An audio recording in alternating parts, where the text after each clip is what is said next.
There we go. All right, guys, this is the Mid Ohio Catfish Podcast. I am your host, Corey. Today, we've got a couple different people. First, we're going to start out with Joe Hatfield. He is the tournament director for Hoover Cats, as well as he has been an instrumental part in the stocking and raising the blue catfish in Hoover. I'm sure he goes all the way back to remember when he was bottle feeding them and releasing them out there. So we've got a cool show planned for you guys here. Like I said, we got Joe and then we got Daniel. We're going to preview Rising Sun as well as talk about a couple other things we got going on. So with nothing to do, let's get started. Joe, the Hoover Blue Cat stocking has been a topic that I've heard talked about a lot on the internet. We had dinner the other night, you and I. I told you I didn't realize how big of a deal it was. Why don't you start back to when they first started stocking blue cats and how you've been involved? They started stocking around 2011, and Hoover at that time, it was actually a trophy channel lake. You used to be able to go to Hoover, catch 15, 16 up to 20 pound channels. And there have been a couple weighed in. I think Ron Hughes weighed in one that was 26 and a half in the tournament, and we did one that was like 22 and a half a few years ago. So it was a destination fishing spot for a lot of guys, and they originally tried doing Dylan,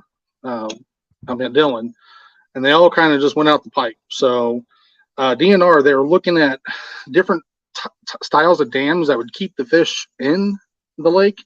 So they started with Hoover. One reason is because they thought the dam style worked. The second reason is their facilities are on the water, so they can monitor it.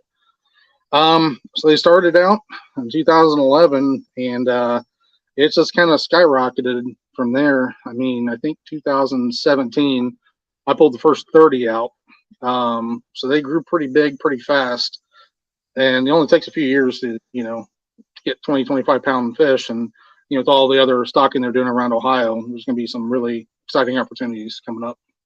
What do you think the blue cat stocking in Hoover did to the channel cat population? You think it hurt it at all? Yeah, it did. It definitely did. Honestly, I haven't caught a channel cat out of Hoover. It's honestly rare for me to catch a channel cat out of Hoover, especially a bigger one. But what I've also noticed, and what a lot of guys have noticed, at the same time, the flathead population is taking skyrocketed. We're catching more bigger flatheads than we have, and I know DNR. When I asked them about their shocking, and when I talked to them, they said they do shock up quite a few of them.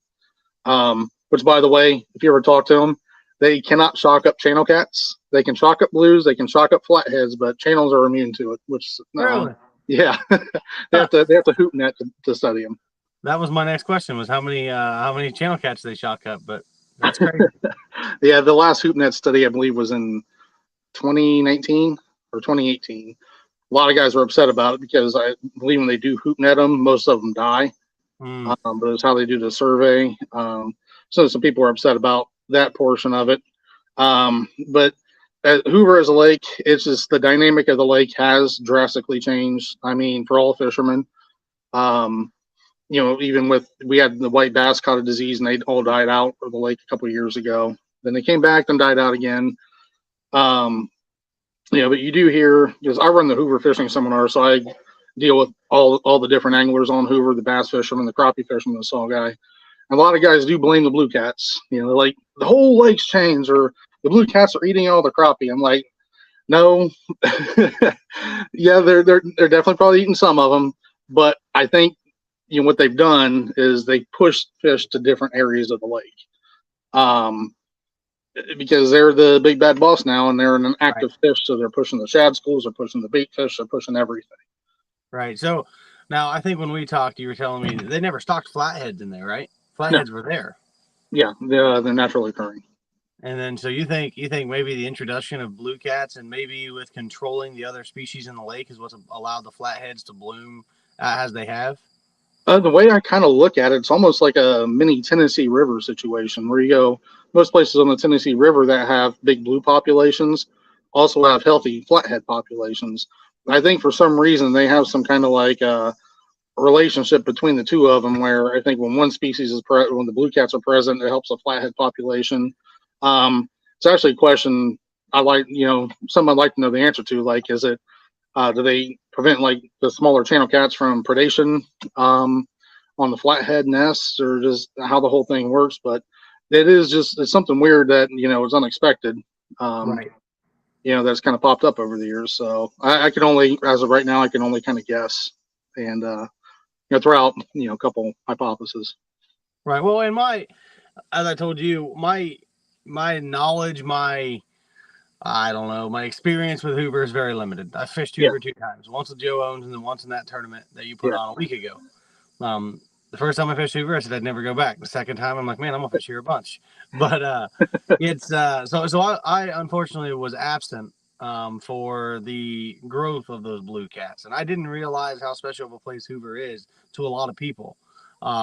So with me not really knowing about Hoover, I didn't get to see those blue cats when they were put in at 1 pounders turned to 30 pounders, which I think is really cool. And from what I understand, you've been involved with that from the beginning.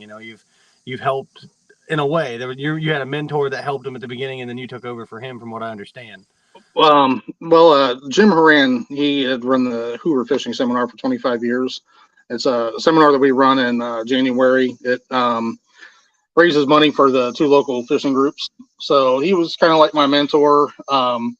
He was always in the newspaper, and I always remember like open the Sunday Dispatch, and you see Jim, like he have an article in there, or he was mentioned, talking about all the big fish he caught at Hoover. Would catch at Hoover, and then you got to meet him. We became friends. He ended up passing the seminar on to me, and I think one of the reasons they did stock him too was kind of like to honor Jim a little bit, because he was like the big cat fisherman here in Central Ohio. But going back to your question, I'm sorry. Long down the water. Oh, you're fine. You're fine. My kind of like my mentor and how like he got into it. It's kind of sad because I've taken him out a few times, and it seems like every time I take him out, we don't have a good day. So I don't think he's broke the 20-pound mark on my boat yet. So we haven't got together in a couple of years though. But hopefully I answered it. Yeah. So what is your role with the DNR? What do you do with the fisheries? What we do is we have them at our tournaments. So when we bring fish, they weren't at the last tournament. It was kind of my fault. I told them too late. Usually I give them like a week in advance, but they'll set up a table. So once we're done weighing in a fish, anglers will take them over to the DNR. They're going to measure them. They're going to tag them. They're going to scan them for an existing tag, and then they'll release them.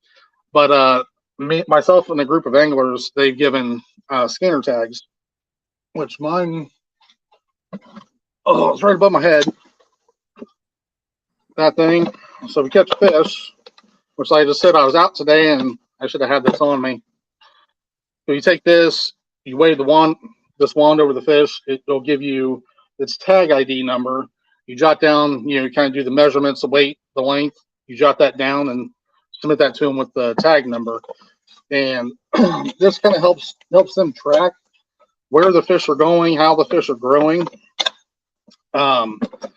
Because they're pushing real hard on this big stocking program for Ohio, and they want to kind of dial it in a little bit. I think if you ask them, they probably said they probably put too many blues in Hoover to start with.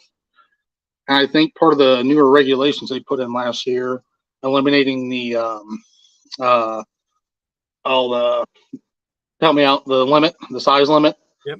Because it was like a slot limit was 18 to 28 inches, and it's really hard catching a blue catfish under 18 inches at Hoover. But we did notice that, and they have noticed doing their shocking and also all the information that we provide them, that they had an abundance of fish in that slot limit. And what they think they were doing is kind of stunning the higher end growth. Because like I mentioned, 2017, we start seeing 30 pounders. We're what, 2023, 2020? Yeah. So by now they thought we'd start seeing more of the high 40s, 50s, and 60s on, a more regular basis, and we're just not seeing them yet. But so you do see some. I mean, I see people post pictures of fish that are probably 50 pounds.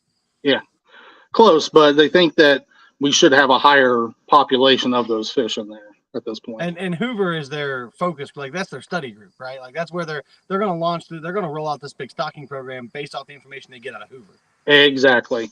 The type of dam system that keeps the fish in there, and how many to start out with, because they saw pretty fast that they will kind of, take over that, population. That they are going to be the big bad boy on the block.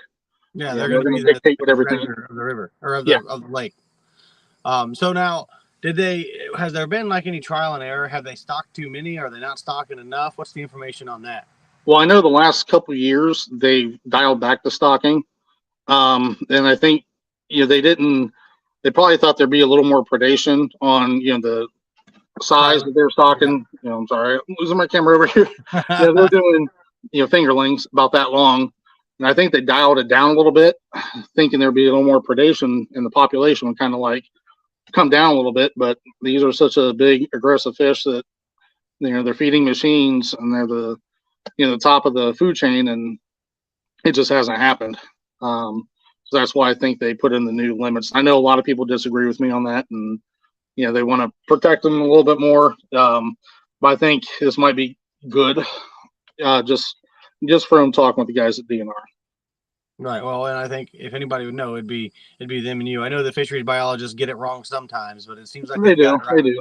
But you're also, when I talk to these guys, they're passionate about their jobs. I mean, when we do our tournaments, that's their day off. They're coming in to do these measurements with us. They typically, anything happens or anything comes up or anything cool happens, like they'll, this will be some cool pictures. Like I can't tell you, they've shocked up what would probably be the state record flathead twice. Twice, from what I hear, in 2 different pools. Once last year and once 3 years ago, both in different pools. I mean, I guess there's a chance it could have been the same fish, but we're saying it's 2 different fish. It could be. It was around the same time of year, though. Okay. So. Now the blue cats, because as I'm ignorant to this situation, just like a lot of people. We just don't understand how it works, how it goes. You have more knowledge than all of us. How come those blue cats in Hoover aren't reproducing? How come they're not? How come they're having to keep stocking? And I know that's a question you asked me. They think they are to some extent, but it's kind of like the saw guy situation where like a small portion of the population can reproduce. I've kind of asked them about it a little bit, and I think it is honestly due to a lot of the lack of current. There just is absolutely no current in most of the areas, and especially the times of year that they do stock them. And also, I think the fry that do survive, I think the water gets a little bit too cold for them up here, for them to survive into past to get any further past the fry. I think the water shock just when you get a bad freeze. Now it'd be interesting to see if we have a really, really mild winter. I know we've had a couple close ones, but for the most part, since then we've had most of them pretty. The lake is at least frozen. That'd be interesting to see, but I think it's a combination of the water temperature and current. Now, some of them fish move up? What is that? The big walnut that feeds into Hoover? Some of them move up in there. They got the big walnut and the little walnut. Yeah. Okay. Yeah. I figured they'd move up in there because they still go through the motions. That's what people don't understand. They still go through all the spawning motions. That's why I saw some people catching some fish that look spawned out, and they're saying, "Well, I thought they didn't spawn." Well, they still go through the motions. They still do everything that a spawning fish would do. There's just there's no reward on the other end for them. Yeah, I mean, it's just like saw guy. They spawn, and like me, I've had a couple. I've had 4 kids. Had that taken care of. I still, go through the motions. Right. Everything does. It's just it's how it is. I think that's something that people can't grasp. Is they do. Yeah. I mean, it's just a natural. It's just a natural thing. Right. So you still got the hormones. You still got everything on. Through their bodies telling them, it's time. It's time. So you'll catch those fish in April that may be full of eggs or not eggs. They're full of something. Yeah. And then you'll catch them in June. They'll be all beat up. People need to understand that that's normal. That's how they're going to look. Because I saw some people posting pictures of some beat up fish. And what's wrong with this thing? And it's just normal. They're going to find rocks and stuff to still go into, and they're still going to get beat up. Yeah. Yep. They are still going to spawn. It's what about the flatheads? Are they spawning in the lake? They have to be, yeah. Oh yeah. Because they don't stock the lake, and they're just in there. They're plenty. I know there are different areas, kind of like nesting areas where they shock up more of them, and typically that's where they'll shock up kind of like the smaller ones. The bigger ones are kind of scattered throughout the lakes. What they have told me is basically you find rocks around Hoover, you'll find flatheads. So That's a tip for anybody. I don't have the patience at Hoover. Just because you know you now, can be hammering and pulling boards. yeah, you put me on a river, I'll just sit down on anchor and target flatheads. But at Hoover, I just kind of gotta drive around. You got to join the parade of boats that just go in a circle. Yeah, and I see Andy Ward just commented, "Animals live to breed and eat." Yep. That's circle of life right there. That's what keeps us going. Yes, sir. So along with the stocking at Hoover and what you've been involved with there, I know a good buddy of yours who's passed away, Shane Henderson, started Hoover Cats. Yeah. Was you a part of that in the beginning? Do you know how that came about? Actually, Shane took over from Amanda Johnson. Okay. I think back in 2018. When I started getting into tournament fishing, it was through Amanda. She ran the Flathead Blues, and I think she gave it up around 2018 or 19. And there was a toss-up who would take it over, me or Shane. I kind of looked at him and said, the last thing I want on my resume is being a tournament director. So he took it over, and he just did an amazing job with it. And I started when he was our leader here. I mean, he's that guy. Like it's hard to say. Like it's so kind of hard to talk about, but what he did. Kind of like taking the trail and growing it and getting it out there and starting to draw in more anglers. He did a great job with it. And I know when he passed us here, everyone was kind of like looking around like who's going to take over, get us through the year. And we're kind of doing it by committee. I'm kind of heading everything a little bit, but you'll see like me, James Rauscher, Joe Owen, Zachariah, we'll all kind of like step in there and take our turns. Like I said, typically I'm kind of like the head spokesman for it, but we all kind of work it together. Okay, and I've learned, at least in the tournament trail that I'm the director for, I've learned having that support system is huge. If something comes about, I don't understand why everybody doesn't do it, where you can make a phone call to 3 or 4 guys and get an opinion. I couldn't imagine all of that, and I'm going to say Shane was somewhat of a superhero for doing that by himself. I couldn't imagine being the lone soldier out there running a tournament trail, just because there's so much stuff, like especially at a tournament and at the weigh-ins. I know a couple guys mentioned it at the last one I had. We had almost 20 boats, 16 boats, something like that, and everything was just something going on over here and something going on over there. It was nice to be able to delegate. Hey, man, can you go do this? Can you do that? And I can focus on one thing. So I know with the tournament trail I run, having a committee, or what I call mine the board, having a board is great, and it just makes the decisions easier. It makes the rules easier, and if something comes about, we haven't had any issues yet, thank goodness. But if something comes about, I'm sure there'll be a whole lot more respect when it's 3 different views that are making the decision and not just one person. Yeah, and that's kind of something we're looking at working a little bit more in the off season as well. Kind of just getting a little more organized here in Central Ohio, and I'm involved. I get involved with some of the Muskie guys and go to their club meetings and see how they kind of run things. And I think what they do would be something really cool to try and build here in Central Ohio. So it's something we're going to take a shot at. But in looking at the tournament situation, you set these dates, you set them so far in the future, and tournament directors, people get sick, people get flat tires, people blow wheel bearings, people's boats break. I mean, just down the list. And honestly, the day that tournament happened, Shane was actually running a half hour late because he was up, till 2 a.m. trying to get his boat ready and overslept. So, but when you kind of look at those situations, like, okay, I know you're trying to play everything back in your head and what could be better, but that's something right there that, if something happens to me, like say I sleep in on accident or something happens to my boat, or, on the way there, there's 3 other guys right there that can take over. Right.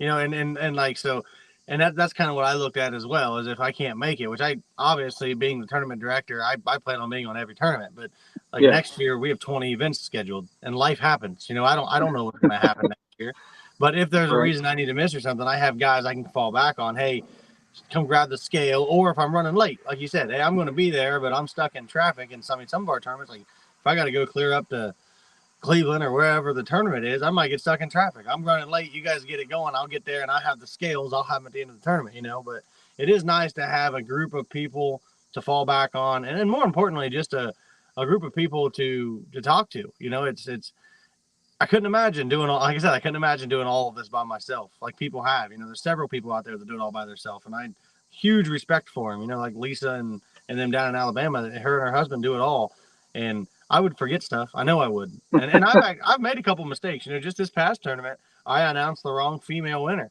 It was actually Tara that was fishing with Sean Dolphin, and I said it was somebody else. And Sean came up, he's like, "Hey, let me see that sheet." And he looked at it, he's like, "I think you made it." He's like, "I think you made a mistake." And that's going to happen, you know, but everybody was like, "Oh yeah, we get it. You know, you're doing 1,000 things." And you pulled a Steve Harvey. Yeah, that's what I did. That's what I did. I read the wrong name. Well, I mean, mine wasn't for millions of dollars. The first 2 tournaments I ran, I had Shane's old scales and we didn't test them out beforehand, and both of them were broke. So we were weighing fish in a net. And then the second one, my scale broke. I had to weigh it with a crane scale in a net. We're in Sandusky and we're standing there. We just got out of that nasty storm that hit us while we were fishing, and everybody's like, "All right, ready to weigh in." I turned the scale on, and it's going from like 1 pound, 8 pounds, 6 pounds, 12 pounds, won't steady out. So thankfully, Darren Krim had a crane scale, and we used a net. There's Sean. The winner of Mr. America is the Philippines. But so I ended up biting the bullet. I bought a pro tournament scale. Actually, it's right here. Don't mind my boat, it's nasty. I had a buddy of mine weld up a box that we can weigh them in. The scale comes in a little carry case. So I was like, you know what? I'm never going to deal with scale problems again. That thing has got a sweet warranty. I got no problems with that. Yeah, I couldn't invest that much, but I did buy 2 scales. One of them works fine, but I keep the other one in the box. So I know like it's coming out of the box, a brand new scale. Right. Well, and I was actually talking to Joe Owens. The tournaments that I fish of yours, I'd be happy to bring my scale because it's got the little pedestal with the red light. You guys can use it any tournament I'm at. Yeah, that's what Shane originally had, and actually, I got it right here. It's going to be on my project list for the winter time. I'm going to see if I can rewire it because everything still seems to work. It's just I think there's a short somewhere. We'll get out the soldering iron and give it a shot. See what happens. Mike, mine has a 4-inch tall by 8-inch screen. And he says my boat's cleaner than his at the moment. You don't even want to see my boat. The problem was my boat came with carpet, so my boat was sponsored to me. I didn't get to pick anything that was in it. He just said, "Hey, come pick up your free boat." So I'm like, "Cool." Well, I get there and the whole thing's carpet. I didn't complain, and I'm still not complaining. You know, I can clean some carpets for a free boat, but I'm slowly swapping everything out to vinyl flooring. I don't have any excuse. I have vinyl and a washdown system, and it's still gross. Yeah, no, mine probably would be too. I'm not gonna lie. I got my bait tank on the front of the boat. I don't even want to know how many dead shatter in there from Saturday. Yeah, I remember you talking about that earlier in the week. Yeah. Oh, you left some more in there? Well, I cleaned it out to go fishing on Saturday, and then I got back Saturday. Problem is like, so when I do my tournaments, I sit at the ramp. So my tournaments end at 3 a.m. I sit at the ramp. I do all the points race. I put all the winners out there. I do all of my clerical stuff sitting there at the ramp because if I don't, it won't get done. Yeah. Like yesterday, I slept all day. I got home at like 7 a.m. and I woke up at like 9 p.m. I'm like, well, there goes my Sunday. So I was awake to go to church, but I told my wife, I was like, I'm not, I'll fall asleep in church. And then I went to sleep and I slept all day long. So, and then I came out here today and I walked by my boat and I'm like, oh man, there's probably 10 shad in there and it's nasty. So what I have learned is I'll charge my batteries back up and I'll run my tank for a couple hours. It gets rid of the smell. And take them all out. It at least puts the smell on the filter side. So then I told you my strategy. I have a bunch of coolers. And if I forget something that sits there for a year, let the bacteria kind of work its way out. I'm telling you, you leave shad in a cooler after a year, there's no smell at all.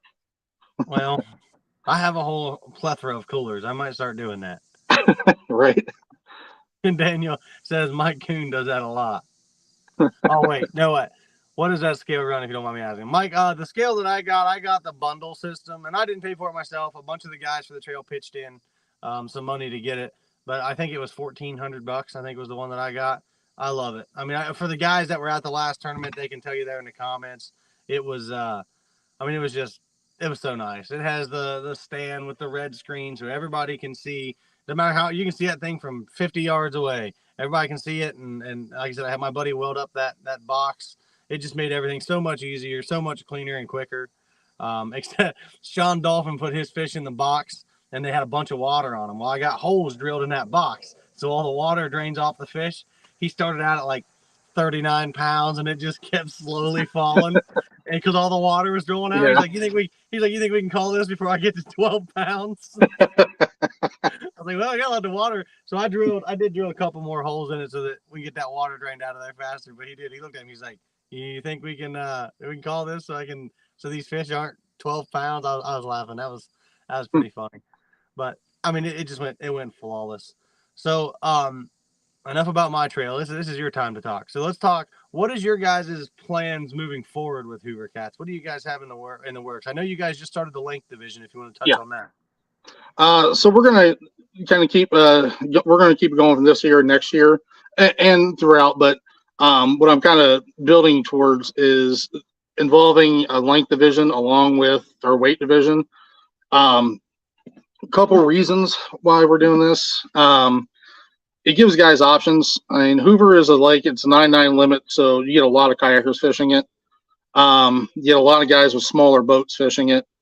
And, these fish, you saw our weigh-in. This wasn't probably our best weigh-in, but still, you had teams of 3 fish that's over 60, 70 pounds. Right. And I think once fall hits, when the bigger fish start coming in, you're going to see bigger weights, in the 70s and 80s and 90s, and possibly even the 90s. So really, the amount of water, you need a pretty hefty live well. You're talking 60, 70, 80 gallons, and guys who don't have, boats big enough to support that type of live well, it gives them an option to come out and compete. And also we're trying to work on kind of involving trying to find a way to involve the bank fishermen into the mix. It hasn't been successful yet with the bank fishermen. I know with the kayak and the guys with the small boats, it's been kind of a big hit. Right now we're working on getting everyone kind of used to the online catfishing tournaments format, and they have to, have their own bumper boards, and they got to get registered. And I think once we kind of get people used to this, and we guarantee that we're going to be doing tournaments, the dual format tournaments, for this year and next year. It's something a little bit different, something to get more guys involved in fishing, and I think that's important because I fished Central Ohio a lot of my life, or all my life. I do some of the national trail tournaments and everything, but it always seems like, I go down and see the same faces everywhere I go. Right. So the first time we did a test tournament, and this last one was our first official tournament, and we've brought in, in the last 2 tournaments, at least, about, 10 to 12 guys who have never fished a tournament in their life, and they've always wanted to, and the feedback they're giving me is like, dude, this is awesome. We love doing this. Thank you for doing this. One of the reasons I said we're going to put it as part of the Hoover Cast Trail for this year, next year, is hopefully it gets to a point where it gets a little bit big enough where somebody can kind of come and take that portion over and, kind of run with that. Right. Especially, if the lake starts getting too crowded, I don't want to crowd out, the guys who've been fishing my tournaments for years. Because, the last one we had 13 boats, and I think 11 guys fishing the length division. And I just think that's going to increase a little bit, as people get their boards and get kind of used to the rules. So right. It's just something, we're trying a little bit different, something to kind of involve more guys. You got to make sure you don't discount those guys on the length side. I mean, Sean fished the length side last time. We all know Sean's a heck of a fisherman, but I was right beside Chris Minahan as he was wearing the fish out. I mean, we were fishing 100 yards from each other, and he caught big enough fish. He could have won the boat tournament by himself. Yeah. I mean, he was just flat wearing them out. Whatever he was doing, it was working. I don't know if he had a secret touch, secret sauce, whatever it was, but he was running. I mean, once he was running his boards out, and it caught my suspended line on the side of the boat. I think the big thing was he puts all the line in his poles out. He's got no line left on his poles there. He's fishing the whole lake. But I mean, that length division, it has some really good competition in it. Those guys caught a lot of really nice fish. Yeah, the first time we did it, the test tournament, we had 19 participants. It's an individual tournament. Right. But of those 19, I think, we had 6 or 7 regulars who fished the Hoover Trail. First place and third place were two guys that have never fished a tournament in their life. Really? Yep. We had one guy, two guys in a kayak. Or it was one guy in a kayak, and I believe one guy was fishing out of his boat, a smaller boat. Cool. So, and then once that happened, I just kind of like, well, I got to keep going with this now because, those two people are at least going to come back. Well, no, but the thing is, well, there are some really good fishermen out there, and these guys need an opportunity to fish. Right. They need the opportunity to compete. And like I said, my goal is to kind of get this thing off the ground here in Columbus. And, what a lot of guys probably don't realize is this is open source. Like they could have been doing this for years. We're just kind of attached on the Hoovercast trail and trying to get it, enough popularity. And like I said, I'd like someone eventually to come grab this thing and run with it because I think it's a great opportunity. Right. And it gets, I've had to do it. You've had to do it. We've had to turn those boats that are just too small away. Yeah. And I got tired of telling people no. Right. It's an awesome idea. Yeah. You post like, hey, you're having this tournament, and guys like, I'm coming out my 12-footer. I'm like, yeah, buddy, don't. Or I had to tell a guy at Sandusky he couldn't launch. I knew it was going to be windy all day. He came up with a 10-foot John boat, and I'm like, dude, no. Him and his kid. I'm like, I can't. I said, I'm sorry, but I can't let you launch. I gave him free entry into the next one, which I don't remember where. It was this one at Griggs. He ended up not coming. But I felt it was more important for me to give him free entry to the next one, than let him and his boy go out on Sandusky in a 10-foot boat. I felt so bad for turning him away, but it just wasn't safe. It's we obviously, as a tournament director, everybody's safety lies on your shoulders. I already knew it was going to be an iffy day, and I think I made the right call. And at the end of the tournament, he actually ended up messaging me and saying, "Man, I saw that storm that came through. Thanks so much for not letting us go out." I did feel bad though. I mean, I don't know where he came from, but some of those guys drove 3-4 hours to fish. I hope he didn't, but. Not to mention he had a 60-gallon live well on the front of this 10-foot boat. And 60 gallons, if that thing is full, 8 pounds a gallon, 480 pounds. Yeah, that's like a sumo wrestler sitting in your 10-foot boat with you. It wasn't gonna work. There's Brian from BCAT Boards. He's actually fishing with me at your tournament on the 16th. I'm gonna fish yours. Okay. I'm gonna fish yours, and then I'm gonna head out to mine at Salt Fork after. Right. He's up to the. Oh, did you lose me? You're back. Okay. Yeah, I'll.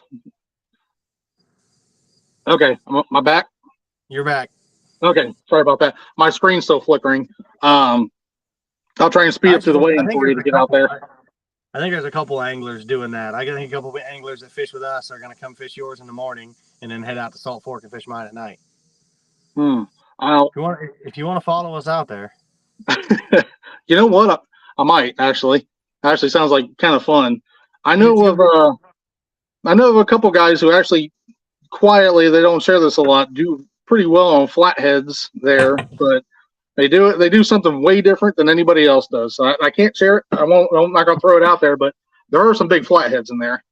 I do know there's some big flatheads. I've seen pictures of them, and it's usually they send them to me to say, because they're not even catfishermen really. They just kind of stumbled upon this pattern. So every year they'll go out and start hammering flatheads and then sending me pictures saying, kind of, not a boo-boo. When we see Joe Hatfield throwing a bass rod with DT6s on it, nobody look at him. If you see me, skipping and walking the dog under docks and stuff like that. Yeah, don't pay any attention to him. He's nothing to see here. So I actually did that at your last tournament. I went to Willie Smith's, fished Willie Smith's all night, and then I drove and fished yours that Sunday morning. It's rough, but I wouldn't change it. We had a blast. I mean, it's a whole weekend full of fishing. It's almost like a little mini vacation.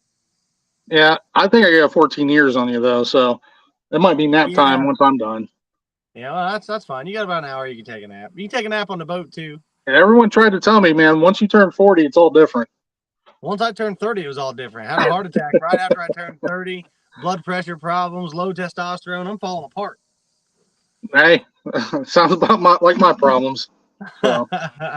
Yeah, no. So you started this length division. It's getting the kayak guys involved. And like I said, people can't sleep on those kayak guys. They are dang good fishermen. But the difference is you get a fully set up kayak for $4,500. Fully set up boat is 60 grand, you know? So these guys are, a lot of these guys that are really good fishermen, they're just electing to buy kayaks. I mean, like the one that Chris Minahan was fishing out of, he could dang near stand up to jumping jacks on the thing. I mean, it was more solid than my boat. Yeah, and that's a good point. That's something I honestly forgot to bring up, and it is, we're getting to the point in catfishing, between catfishing and kind of like what's going on with the economy right now, where a lot of guys, they can't afford to get into the sport. Right. Boat prices have skyrocketed. I mean, if you look, my boat behind me right now, what I bought for when I bought it, and what it's worth now, I mean, I couldn't afford that. Right. I got lucky, so I get to compete.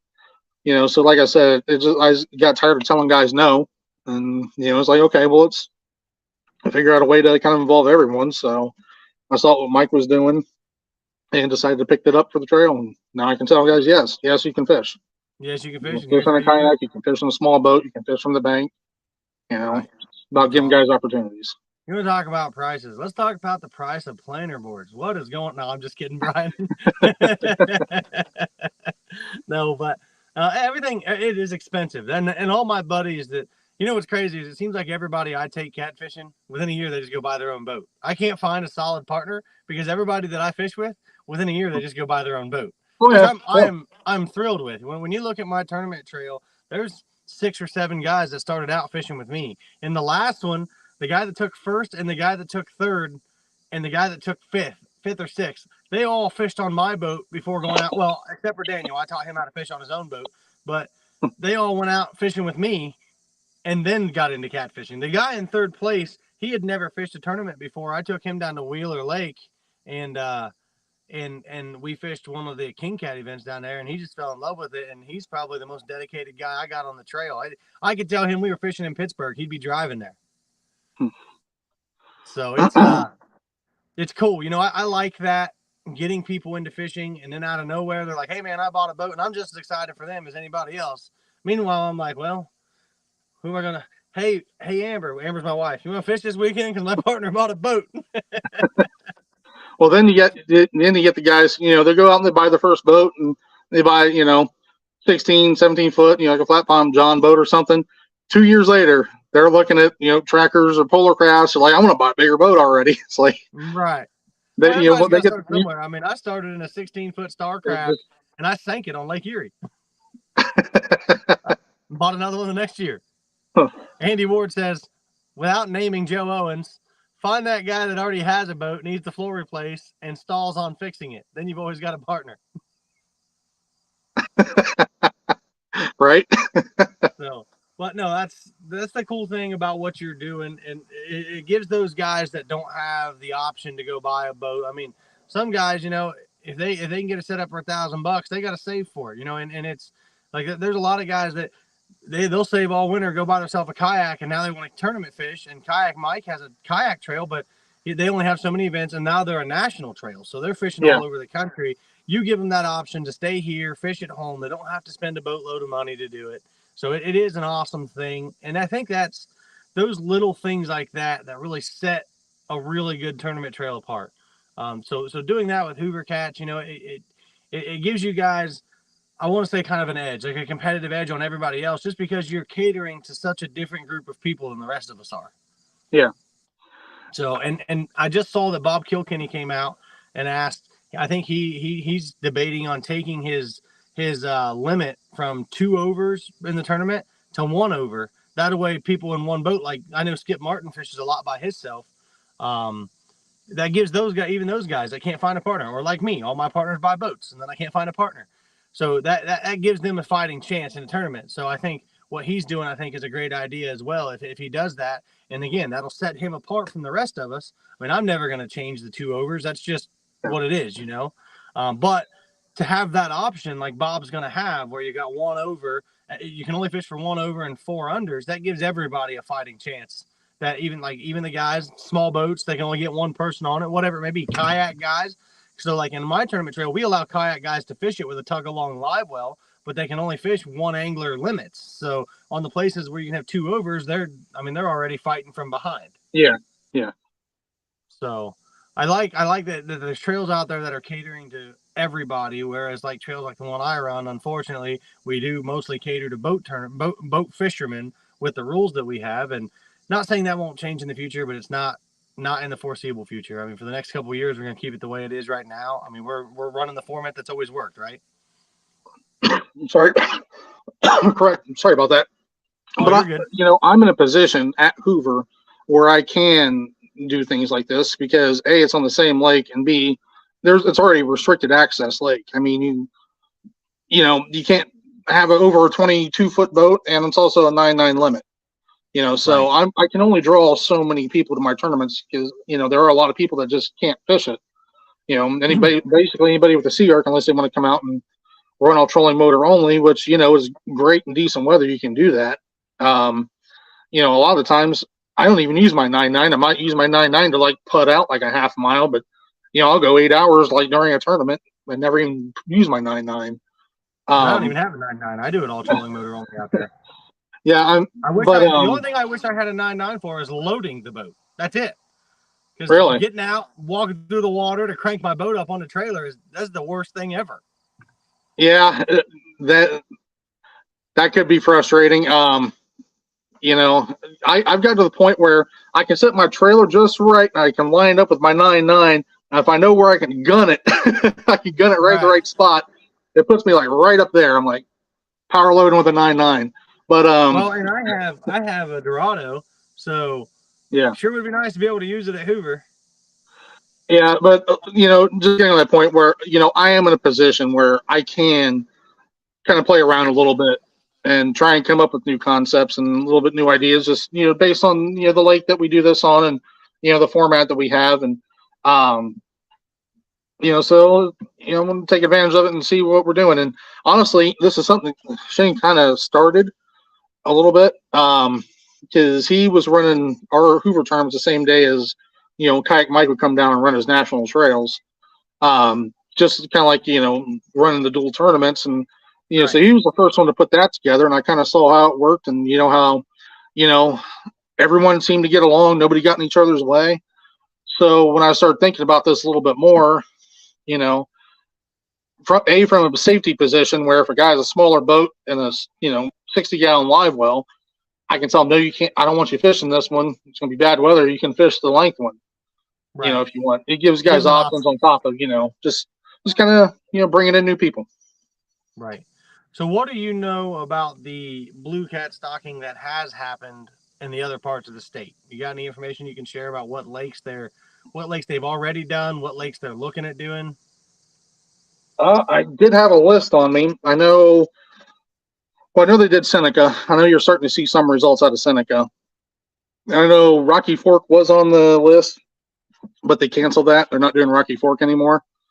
But I believe there's 10 other ones. I know this October they're going to stock Alum, which is right down the road from Hoover, and it's a no limit lake. The problem is it's like pleasure boater nightmare. Huh, so I don't know how many tournaments don't get chopped up by propellers. Yeah, I don't know how many big tournaments you see out there outside of like the colder weather months. Right. Because it is nightmarish there. Like night tournaments. That's why we do mostly night tournaments, because I don't like pleasure boaters. I mean, every single year, you hear about a half dozen boats that get sunk because of boat wake. Right. That's crazy. Guys go out there in a 16-foot boat or even a bass boat, up near shore. You get these guys that'll just run circles around them and create these big wakes, and it just slams them into shore, sinks their boat every year. It looks like the branch lakes might be on their list. West Branch and North Branch. West Branch is supposed to get stocked with blues. Andy says North Branch could bring ice fishing for blues. Yeah, those two I'm not entirely sure. Like I said, I used to have a list in front of me. I don't know entirely off the top of my head what they're doing. All I know is they're seeing the success of Hoover, and they're seeing what we could do. Mm-hmm. And with everything that's going on in the rivers, ODNR, they can't protect the rivers, but they can protect the inland lakes. So they see the opportunity and the desire for people to catfish, and they're taking this and kind of running with it, which is exciting to see. So. And with what they did at Hoover, now they have the data to know that they can introduce blue cats without sacrificing the ecosystem of the lake. I mean, obviously all those fish still coexist. The blue cats are eating crappie, they are eating bluegill, they are eating bass. There's no question about it, but it doesn't seem to be having enough effect that it's causing a major problem.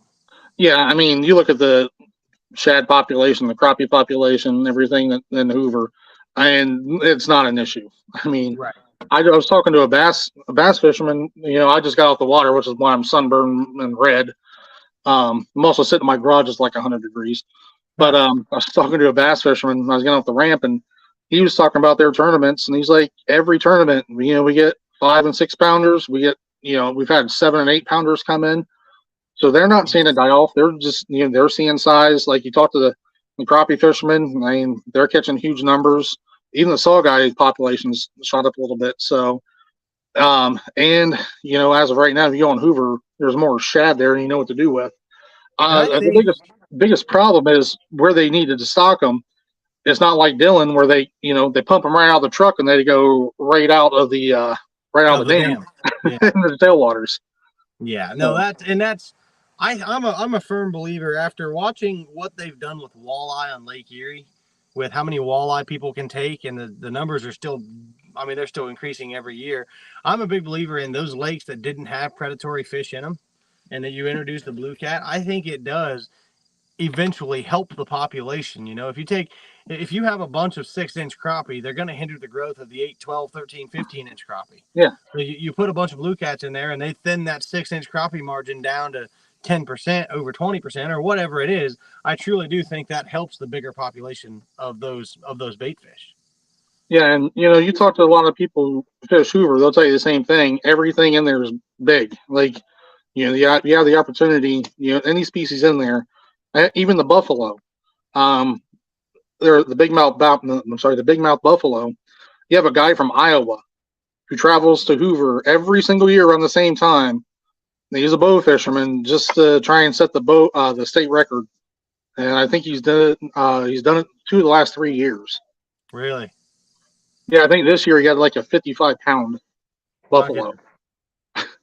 Jeez. So, yeah, and it's evident. You know, everybody talks about all the state record fish that can be caught in Hoover. You know, it's those guys that swear the next state record crappie is going to come out of there. I've been hearing that story for years too. Yeah, and we know the state record flathead's in there. It's been shocked twice. Like I said, could be the same fish, could be 2 different ones. Yeah. One day the state record blue cat will come out of there. Those fish are growing like crazy. It could be. They're thinking that they'll probably top out around 70 to 80 pounds. But just shy, right? What's the state record blue cat? I think it's 102. Oh, it is? Yeah, I believe it came out of the Markland Pool, Ohio River, and I think that was 2006 or 7 maybe. Well, that fish is a very disputed fish, but yeah. Well, I think it was 102 out of Markland. Call him a limb line, but there's nothing you can do about it. There's nothing you can do about it. It's in the record book. You got to go with it. Andy says 96, which I thought that's what it was myself, but I'm not sure. Was it 96? For some reason, I had 102 stuck in my head. Sean says 96 too. Okay, I'll trust those guys. So I know we've touched a lot on a lot of stuff. We talked about your length division. What's the forecasted future for Hoover Cats the boat tournament? Well, what do you guys got going on there, and where do we go from where we are today with that? Well, we're gonna kind of continue the schedule that Shane was running the last couple of years. We don't want to overdo the lake. I think one tournament enough is plenty, and we kind of skip through the spawn time. We usually don't do one in July. That's why I ran that length kind of trial tournament in July when the water temperature is hot, and just kind of for the safety of the fish, bring them in. So we're looking, going next year, one tournament a month. I might push it a little bit later in the year because honestly, my favorite times to fish Hoover are late October, November, December, January. Oh, wow. All the way into the winter. As long as the water's open, you're fishing. Yeah. Shane and I, we were actually out, I think, February 12th this year. And we ended up catching some decent fish. Really? I believe it was February 12th. It might have been a little bit earlier, but I can look back on my photos. I believe it was around then. Yeah, all winter long, I go east. I go fish in Virginia, but maybe I'll stick around and fish in Hoover a couple times. Hey, some of my best nights are best nights at Hoover, because Hoover is not a great night fishing lake except in the wintertime. Really? We get out there, it's cold. Yeah, I imagine so in January. Yeah, and sometimes you come back, you got to bust through some ice to get your boat back on the trailer. But night times in January for some reason seem to be extremely great bites. But as far as the tournament schedule, I think I am going to push a little bit more into that November, maybe early December time frame, just because the fishing is extremely good around then. That's something we have to take advantage of. Well, I'm sorry. There was a lot of people that asked me. There was a lot of people that asked me to go that late, and I'm stopping in November. My championship in November. I don't want to have to worry about people getting home on icy roads, and I'm just nervous for that. So I stopped in November, but I'm sure guys like Andy Ward would be real happy to hear that you're going to have tournaments in December, because they asked me about it. I got to think about it. I've tossed around the idea a little bit of maybe doing a winter blues on Hoover tournament this year. It depends. We'll kind of see where I'm at. What about like a short winter trail? That's kind of something that crossed my mind when people asked me to do winter tournaments. Was what about just a series of 5 tournaments from December to January, and as long as nothing's iced up, we fish. If it's iced up, then we don't do that one. That's an option as well. I didn't even think going that far. I was thinking, after about a month of the most of the tournament trails being over, slapping one together, for guys to come out and have fun might be an option. So something like I said, I thought about a little bit. Get down on that. I'd be happy to help you do that, because I know there's I bet there's been 10 guys ask me to have tournaments in the winter. Really? It'd be crazy to throw a winter tournament and pull more boats than we do in the summer, wouldn't it?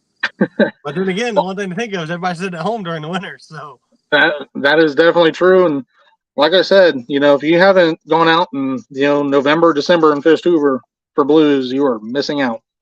I have not. So, I've always gone east. I go to the James, which I don't think I'm really missing out going to the James, but yeah, it would be nice to save myself 7 hours.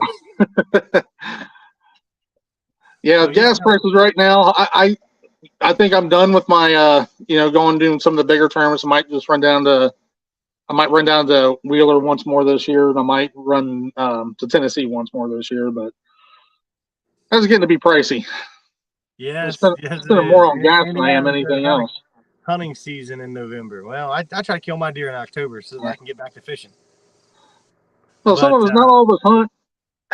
Well, I do hunt. I hunt ducks and deer, and Darren says I would not be surprised to see a winter tournament pull more boats, more people than summertime, because no one else is running a tournament and no one else is dedicated somewhere else already. That's it. Now there'll be 10 winter tournament trails this year. We started it. Jesus. Uh-oh. Yeah, open up Pandora's box now. Yeah. Now listen, do not ice fish on Hoover, people. It's public reservoir. When you see ice on that lake, do not walk out on it, because it froze here. Then every time everybody flushes their toilet or takes a shower, that water drops. So you walk on that lake and there's a gap. Every year you see guys talking like, yeah, I went on Hoover and I drilled a hole through it and looked down, there's like a 3-foot gap. That means get back to shore. Yeah, it's like that's why you're not allowed to do that. They didn't read anything. They go out and drill a hole and like, whoops. So no, that's I'm not an ice fisherman. You'll never, I promise, you'll never see me drill a hole in ice and fish through it. Absolutely not. No way. Oh, me neither, brother. I am right there with you. I see these guys pull these big giant ice houses out there with their dually trucks weighing 30,000 pounds driving out on the ice. I'm like, no way. Nope. Not interested. I'm sorry. I've seen too many times when Lake Erie thaws and there's 100 people out there floating on the ice through the middle of the lake. I'm not doing it. Yeah, it's kind of like Rudolph, where they break off the piece of ice and they just go floating away. And they start floating away. Yeah, that's exactly what happens to those people. So, yep, not interested.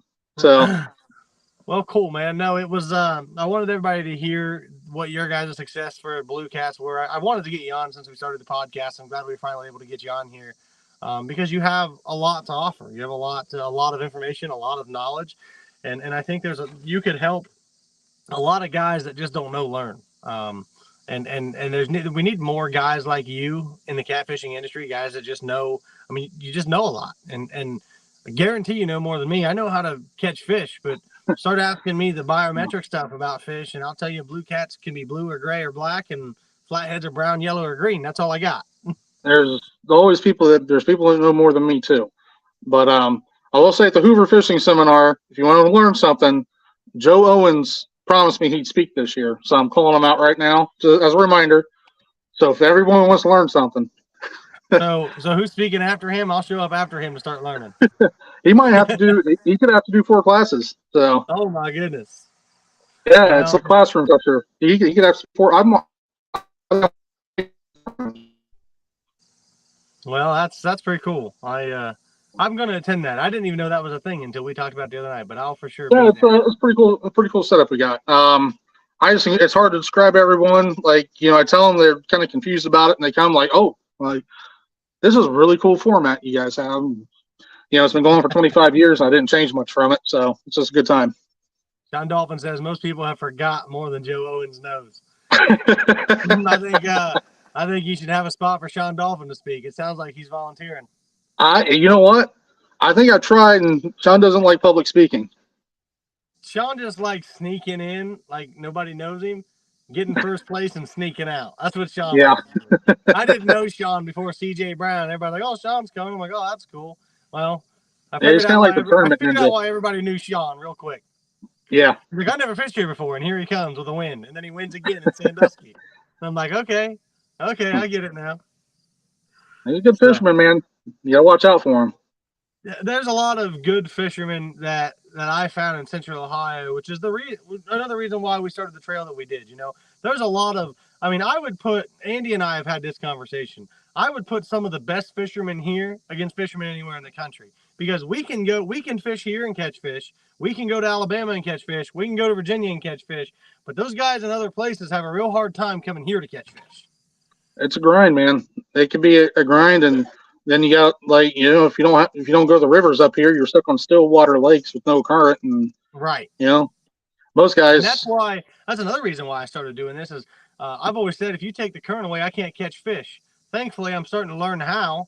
My 8th place finish at Griggs doesn't tell you that, but I'm starting to learn how to catch fish in still water. But I got so good at fishing in rivers that it just became natural. I mean, I can go to a river and find fish almost every time, unless it's a reservoir like Griggs, where I got whooped. I mean, it wasn't even close. I caught 17 pounds of fish, and I didn't put the first fish in my live well until 1 o'clock in the morning. I had 2 hours to catch my 5 channel cats. The last one I caught was this big.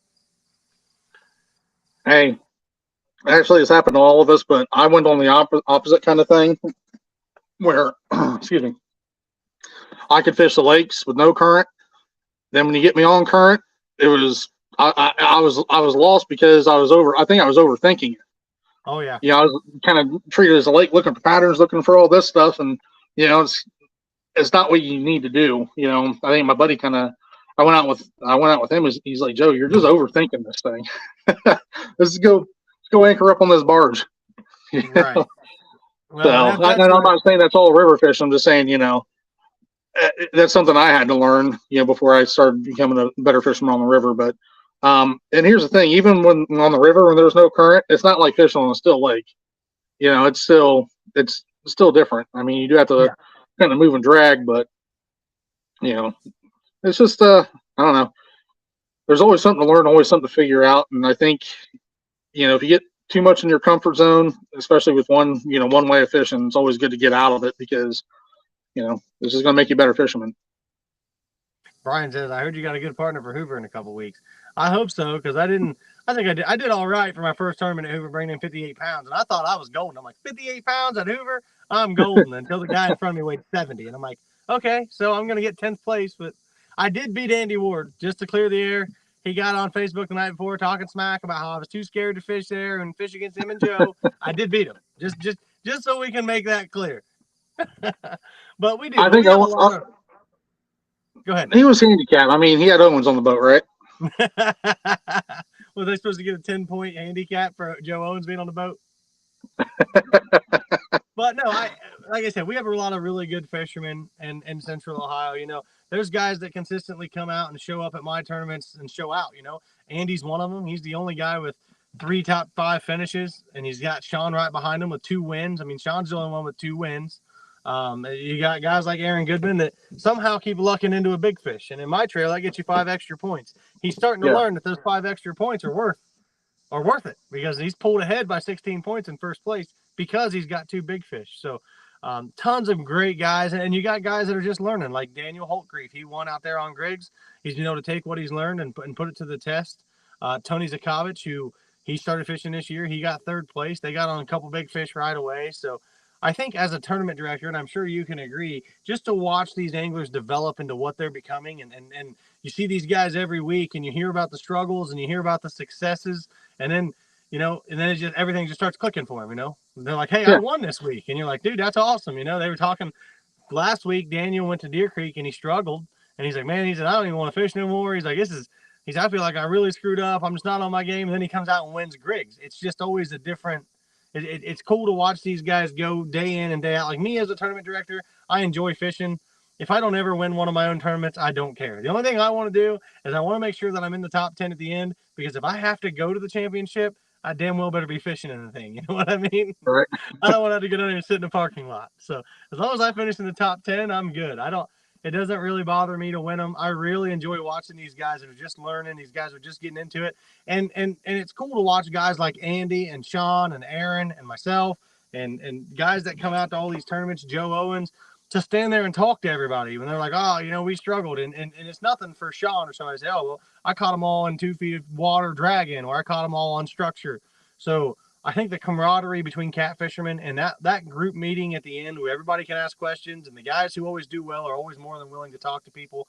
That's my favorite part of every tournament. Whether I'm running the tournament or fishing it, it is just really cool watching how everybody can come together. And I've been in bass tournaments where everybody's so secretive and they're mean to each other. We don't have that in catfishing. Everybody wants to show everybody what we're doing and how we caught the fish. No, then you're exactly right. That's why I always put out the posts, at my terms. Like, I just encourage, we're giving stuff away. We're usually raffling off items, but, to the younger guys, something to realize that, when you're out there and you had a bad day and you're like making the decision on the, the water, should I go fish deep or shallow? And, you end up having a bad day, or you do something, you don't know what you did wrong, you can't figure it out.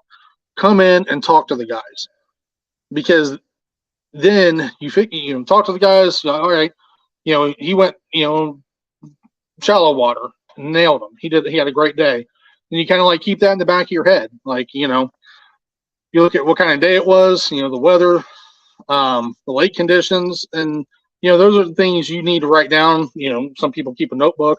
I'm pretty good at memorizing them, but, that's how you learn, and the knowledge is free. And like you're right, like you said, the catfish community, we're really good at just, helping support guys and bring them up. And, it is, you go to the weigh-ins, you talk to guys, they'll give you information. They'll help you out.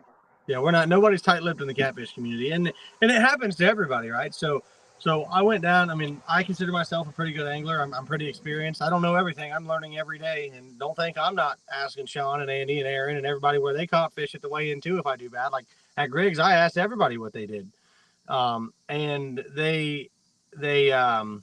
they're always willing to share, because I'm learning every day too. But just to give an idea for some of those guys that maybe watch this and they fished tournaments and struggled, I was doing great. I fished a bunch of tournaments. I was doing really well. I won a King Cat event. I finished in the top 5 at the James.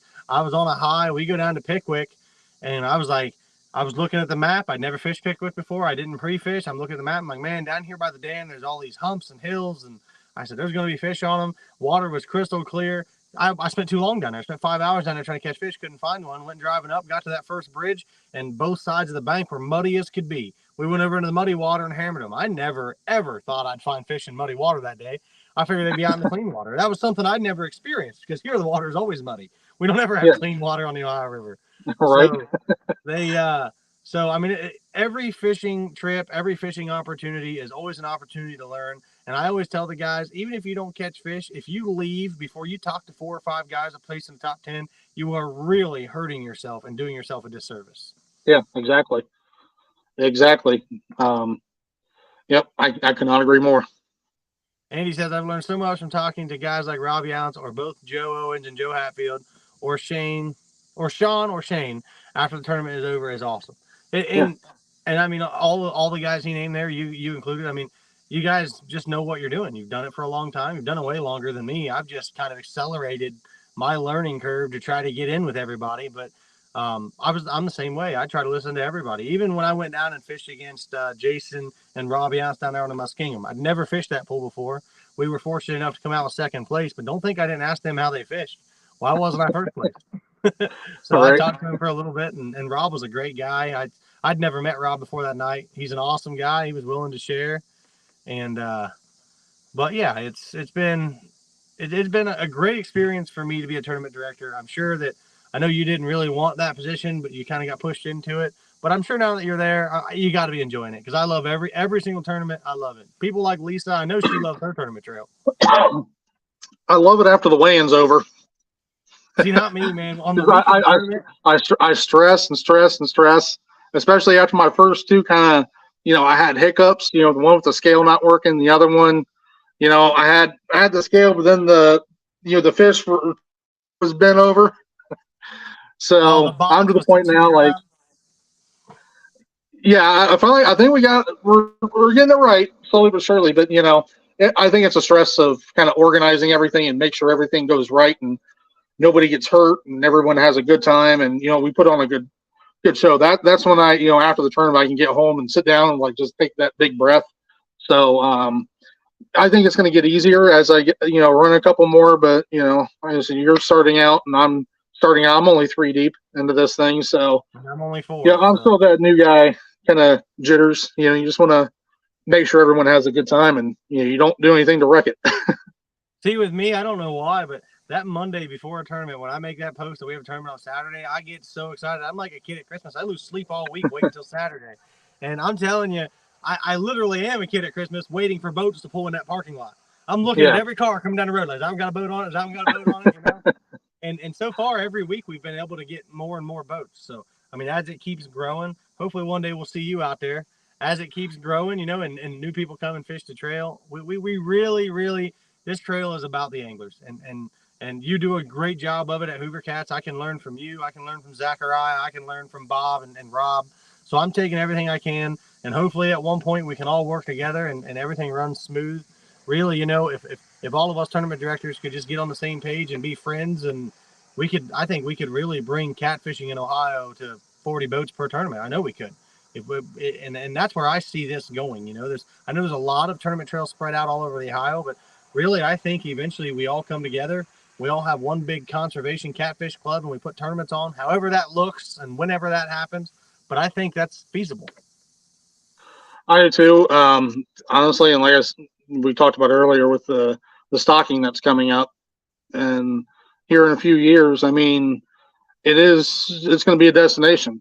I mean, we're going to have some really, really good fishing here and, in Central Ohio and, all over the state of Ohio. And, I think, getting everything built now is a good investment. I couldn't agree more.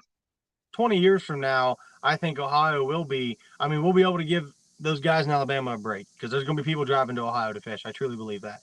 And that's why I think what I'm doing with including the entire state in a tournament trail is so instrumental now, so that by the time we get to that, now I'm not saying this tournament trail is going to run 20 years. It'd be really cool if it did. I'm not going to be running it in 20 years, guarantee it. But yeah, it's cool to get it going now before we get to Ohio really being one of those supreme catfishing states, so that when it happens, we have an established tournament trail that has history, or several tournament trails that have history, and they have a following, and you get here and I'm sure you are too. I'm working on sponsorships every day so that we can bring local businesses, and I'm working on a sponsorship right now with Lowe's Home Improvement and Amsoil. I think they're both going to kick a bunch of money into my trail next year for payouts. So if we can bring those out of the industry sponsors into Ohio, as well as we can get everything going on here in Ohio before catfishing really blows up. I mean, there's a lot of fishing that goes on here in Ohio. There's a lot of good fishing that goes on here in Ohio. So if we can get everything blown up and everything in place before that happens, man, I really think that we could be, I hate to say it, but little Alabama. Ohio State fans ain't gonna like to hear that. But yeah. Honestly, I kind of see that as, the catfish industry as a whole. I mean, I was sitting there last week, I was making some of my dragging sinkers, Tyra always bothers me. And I was like, Tyra, I've made my own sinkers. Like, since I started, I'm like, when I started, fishing and tournament fishing and catfishing, nobody sold sinkers. Right. There were no planer boards. There are the yellow birds that you got at Meyer. Was that back when you guys were writing on slate or? Oh yeah, kind of sort. No, honestly, if you're looking at it, I mean, you're talking like 2014, 2015. We're talking 7, 8 years ago. Right. You didn't have many catfish. You had the Catfish Connection. You had, I think, Bottom Dwellers, but you didn't have, there weren't the rod wars that going on. You only had a couple different rod companies, and it wasn't the way it is now. And I think catfishing, it grew up so fast, we really didn't know what to do with it. And then we all of a sudden, I think we wanted a lot of the same stuff that the bass guys get, but we just weren't there yet. So I think we still have a lot of growth to do across the industry. I think that's I think we're getting there. Catfishing is definitely heading in that direction. It's going to be 20, 30 years before we're as big as bass fishing, I think.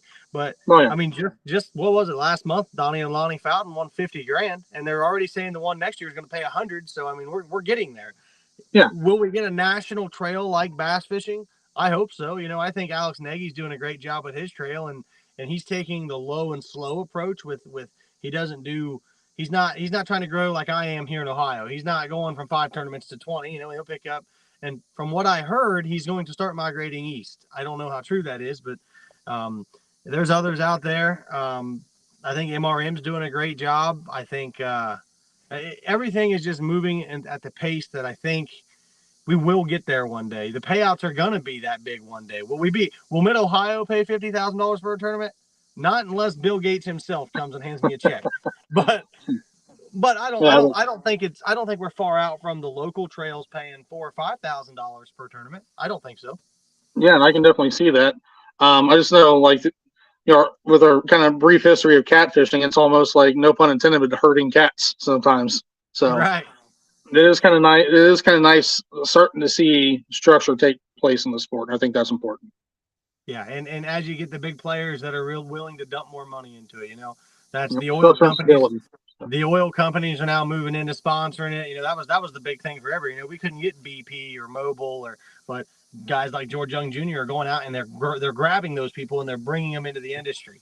So and then you got the boat companies. Now you got Monster Cat boats and you got Sea Arc boats and you got, Trackers getting more involved in catfishing. They're supposedly going to be coming out with a catfish model. I can't. Polarcraft. I'm sitting here thinking in my head, I'm like, what is the name of that boat? Polarcraft's got a catfishing model. So I think the big players in the game are really starting to learn what's going on with catfishing. And forever, catfishermen were looked down on, and it's just getting to this year that things are getting good. But Mike Kuhn says, if you're fishing a tournament and you ask one of your buddies how they're doing and they got 40 pounds, you don't have anything yet. It messes with your mind and the way you're fishing, but that's just me. So people text me all the time. How you doing? Oh, doing all right. I can have 100 pounds in a live well. I don't want to be the guy that ruins Mike's day. So I don't, at the end of the tournament, as we're driving back, I'll say, yeah, we got a good day. I think we got 60 or something. Like you and I talked about it at the ramp that day. You crushed my feelings a little bit, but it's all right. I thought I was doing good with 58 pounds. And you're like, oh, I got almost 70. I'm like, that's cool. Well, I'll be honest. If you ask somebody, there is gamesmanship. There is, you shouldn't. And I'll be honest. I may not be above a little gamesmanship here and there if somebody ever asks me. It depends. If Joe Owens texts me and asks me and I got 70 pounds in a live well, I'm going to tell him. Yep. I got 70 pounds in a live well. Pack your boat up. Right. No, I love Joe. It's a lot of fun. Andy says you got to put that out of your mind, but I've made adjustments hearing someone was catching bigger fish in deeper or shallow water. Yeah, sometimes you hear the rumblings. Obviously, as a tournament director, we don't like to hear that people are saying, "Hey, we're catching them in shallow water." Hey, because I feel in my realm, I feel it's a disadvantage unless you send the mass text out to everybody who's fishing. I do feel it's a disadvantage to some anglers, but on the other side of things, there's no way to police it. You just kind of hope that everybody's got sportsmanship and they understand. Hey, sharing of information, do it at your own will, but keep everybody in mind if you're going to do it. Yeah. Sean Allshouse says, I wish all lakes in Ohio would be more than 25 horsepower. That's Ohio's problem. So let's touch on that for a second. Why is Hoover a 9.9 lake? I think, well, it's the city of Columbus because it's the main drinking water source. They do it because I'm speaking on behalf of the city of Columbus. These aren't my personal thoughts. This is why. City of Columbus is our public drinking water. It's our main source of water for the city of Columbus. Um, Hoover, they don't have riprap laid out everywhere, so it could be, kind of ripe for erosion. You got a lot of big, huge houses with the next governor living on it, and the former number one PGA golfer living on it. Right. And you also got the Buckeye Boat Club, which has been on the lake for, God, I think 40 years. And they wheeled a big stick. And I know it came up, I think, in around 2015, where they put it to a vote. They were going to put it to a vote. And the Buckeye Boat Club just has so much power and so many members, they were able to, get it shot down. I think they were going to go to idle only, unlimited horsepower idle only, and they got it shut down. And I've heard some of the members say, like, as long as I'm alive, there will never be a change in the 9.9 limit. So hopefully, sometime in the next 20 years, we'll get a idle only at Hoover. Would be nice. Yes and no. Part of me goes back and forth with that. I mean, I went out. You do that, and you're gonna have guys driving here from Alabama to catch blue cats one day if you do that. Yeah. Yeah, you probably would. Now the 9.9 limit. That's one thing. The one thing I don't understand is the craft length with the 22. I don't like that. I don't like the that. 22-foot limit. I've never understood that. Like, if a guy has a 9.9 on a 24-foot boat, what's the problem? What's that 2 feet doing? I mean, I don't get it. But like I said, when you're dealing with Hoover, you're not dealing with ODNR. You're dealing with the city of Columbus. And the city of Columbus is run by people from the city who probably a lot of money and a lot of say.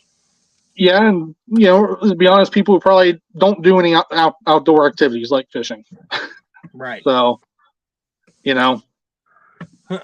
Well, Joe, we've gone over the hour that I try to limit this thing to, but it's been such a great conversation. It was filled with a lot of information. I do need to still talk to Daniel. He won at Griggs. So, Daniel, if you want to jump in here, as we're saying our farewells to Joe. Joe, we really appreciate you. I just got the pleasure of meeting you. It was we had dinner together. It was great. I really enjoyed the conversation and what you had to say, as well as what you had to say on here tonight. It's what you're doing at Hoover is admirable, to say the least. I've probably told 85 people that. I didn't even know you, and I was telling people about what you've done at Hoover, and I didn't even know what I was talking about. So, all right, well, brother, I appreciate it, and appreciate you having me on in the discussion and meeting with me and kind of talking over everything that's going on. And of course, the platform here to kind of get my message out if you guys want to come fish, my trail, and I'll try and get out and fish some more events here. Spread my wings a little bit. Well, we'd love to see you out there. Like you said, you're going to be fishing against guys like Andy and Joe and Sean and usually Ron. It's the Shawnee and Ronnie is what we call them. Shawnee and Ronnie are going for their three-peat. If you can get there. Lonnie and Donnie got a 3-peat in the King Cat Trail, so we were going for Shawnee and Ronnie. Yeah, those are good fishermen, man. I've gone up against them quite a few times over the years. They're hard to beat.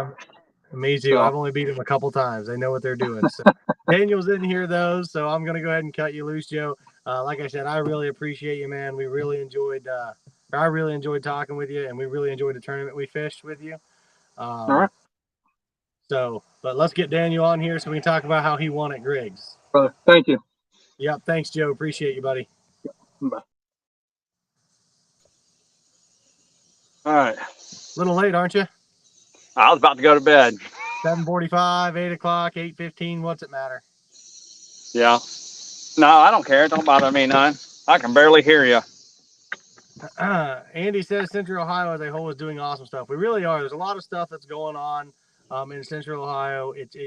Catfishing is really blowing up here. And I agree. Joe has done great things at Hoover and for the catfishing community in whole. Joe is involved in the catfishing community across the board. He's not only at Hoover, he's not only at Hallam.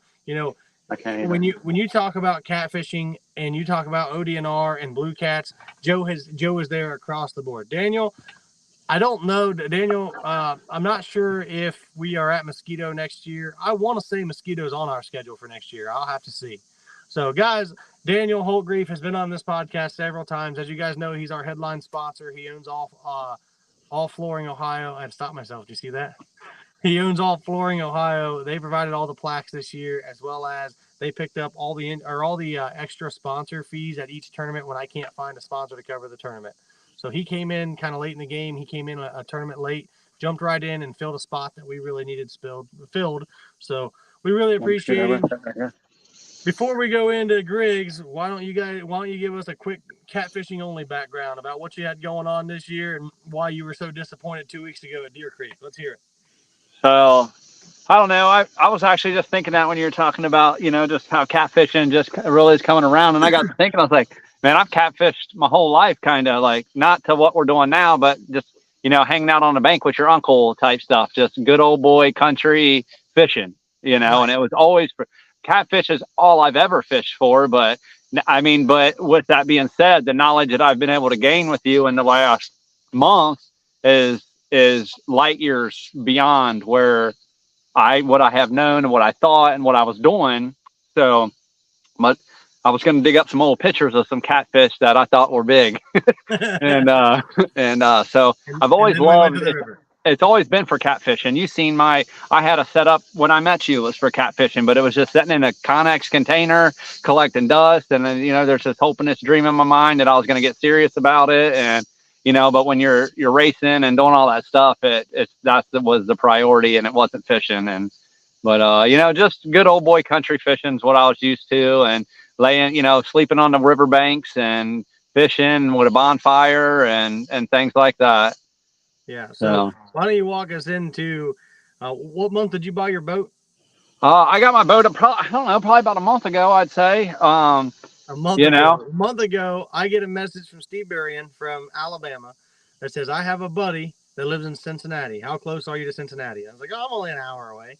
He said, well, he knows nothing at all about catfishing on a boat, and he just bought a Sea Arc Easy Cat, and he wants to learn. And I was like, what? He's like, yeah, he's got a really nice boat, and he's all set up. Why don't you take him? So I reached out to him.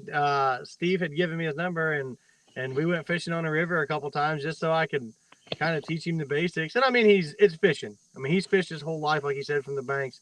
Everybody who's fished knows about fishing. It's not fishing. We're not reinventing the wheel here, but I was able to teach him a couple small things that got him into river fishing. And then he's like, hey man, I have no idea what I'm doing, but I'm going to jump in and fish every event on your tournament trail. And I was like, but hold on. I don't want to cut you off, but I want to what I want to say is it is just fishing, but it's more than just fishing. There's so many tricks and ideas and techniques and all these little things that most people overlook or don't pay attention to, that I really paid attention to what you were doing. And I soak things up. That's just kind of how my mind works. I'm not book smart. I'm a PhD in the streets and with my hands. That's just how my mind works. So I can see something and I can do it. And I paid attention every time we went out and everything you were doing and the things you were showing me. And when you start doing that, that's what can turn somebody into just some country bank fisher to, a real catfisher, being able to catch these things technical, and to where, the reel set, to how you're tying your lines, to, where to even cast at and what to look for. So I just want to give you some credit in that, it's more than just tossing your line out there in the water. Well, I appreciate it. And as I was telling Joe, I'm not the best cat fisherman there is. I learn something new every day, but where I find joy and where I find peace and what I think the Lord has been able to use me for in catfishing is to be able to pass it on to people. Like look at the memories you and EJ are making now fishing. Yeah. That's what I like. I showed you how to go fishing. You took everything that I had, that I knew, and that I taught you. You put it to work, and you and EJ won with Andy last night, 2 nights ago, whenever that was. And that's when, you were saying, the downside of that last event, man, I got thrown for a loop. My fishing partner didn't show up. So, and I had the whole hopes of him tying on my leads, setting me up and bringing bait. So and I'm like, well, what time's this start? And you're like, oh, right now. And I'm like, no bait, no leads tied, none of my poles were set up. Like, and I'm like, and then like somebody mentioned in the comments, I think maybe I kind of misread it, but that being able to ask somebody around and them give you advice. So the old man walked up to me and he said, and he basically was like, well, young man, you get that boat on the water. You do all that in the water. You get your one pole in at a time and you get out there. Don't do it right here. Get out on the water. And I did. And then I struggled getting on the water. Willie Smith had plenty of bait. Willie Smith had plenty of bait. He gave you bait. So, I mean, everybody came together right there at the ramp to help you out, which I thought was and it was cool. Thank you for mentioning that, because that kind of slipped my memory. I was so frustrated, and I feel like allowing myself to get frustrated kind of established my whole night like that, and just down to getting a sea arc on the water, and then you come up with like, bro, you got a use your trolling motor, you go anchor it, and then bring it back, and it just but I struggled there all night. I was discouraged, like we wasn't catching nothing, and I knew it was tough on Eli. He just wants to reel fish in and catch them, and like any of us. And I just want to always be mindful of this being an opportunity for him. And so we went out there, and we were sitting there, and I got a couple really big bites. One almost pulled the pole out, and I'm like, kind of like, okay, cool, this is awesome. I didn't get it, and then it started getting dark, and then it was nothing. And then I moved up the channel a little bit, nothing. And then we drove all the way up to the other end of the lake, around the corner, and I'm trying to use my equipment and trying to use what I have learned and to try to be able to fish on fish. And I drove up and around that corner, scanned it, and I turned right back around. And then later at the night, that's where everybody told me like they were hammering fish, and I was like, I couldn't believe it. Isn't that cheating? No, like after the event was over, they said that's where they were fishing. I was about to say, like, yeah, relax. And then but you told me that later in the night you made the decision to move shallow. So that's what I had to do. So I'm like thinking here, and I'm like, what is going on? They're not biting where I'm at. So basically, I started casting my pole 3 feet off the bank, every one of them. I anchored sideways. I got all my anchors were out to keep me to where I can fish off the back, because that wasn't the way I was being pushed. Right. Like it would have been tough to fish that direction. And that's what I did. And then, man, we started bringing them in. Now it wasn't worth nothing, but we didn't go back with no fish. But you made a plan, and that plan led to catching fish. That's where a lot of guys get hung up. I didn't go back with it. He loved it. He brought every one of those in. He was so encouraged. He was, taking the tote and going to the boat and loading his fish in, and like it was a good time. It was great. So light's fading fast here. Sorry, I don't have a whole hour to dedicate. I can walk in. I can walk somewhere else if it's getting dark, or if it gets dark out here. Well, let's move into Griggs. You went into Griggs. You had to buy another boat because of the length restriction on Griggs. So you had to go buy a flat bottom you could fish out of. You ended up and it was crazy, because I made jokes even with you about this. I'm like, I'm gonna go buy this podunk boat, and I'm gonna go win this event. And and I did. You got a $120,000 boat sitting at the house. Yeah, you win the tournament in a $4,000 boat. That was tough for me to do. Like I like to have nice, clean stuff, and that's just my personality. You know. And so I scrubbed this boat I treated this boat just like as my Sea Arc. I buffed her and I waxed her and went over it all and made sure everything was working right, and at least to the best you can within a day. And I tried to set her up, man, and we and we brought her up there, and it was a different experience fishing on this little boat. Humbled you a little bit, didn't it? It was tough, man. Like you don't have the room. I'm back here fishing, and my knees are up, and I'm like trying to get some space, and it wasn't 11 o'clock hit, and I was so cramped. I'm like, man, it's only 11. Right. Yeah. So run us through. You know how I usually lay down? Laying down for me was amazing. Like, oh, hard, bro. Yeah, he wanted to take a nap so bad there was nowhere to take one. Welcome to normal people fishing, Elijah. There's nowhere to lay down and take a nap on my boat either. We don't have couches on this boat. Right. So let's real fast, because I'm getting eaten alive and I know dinner's done. My wife's texting me. Yeah. I'm getting ripped apart. Let's just go into your strategy going into Griggs. Okay, I'm gonna take this off, and I'm gonna walk somewhere else where I get a little more light and stuff. But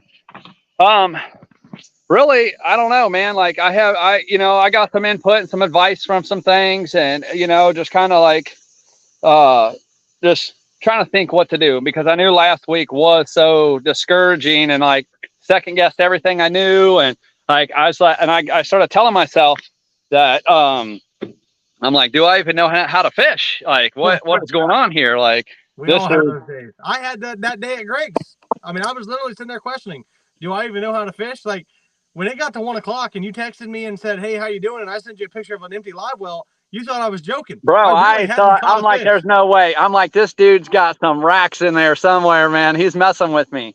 And yeah, I didn't have any fish.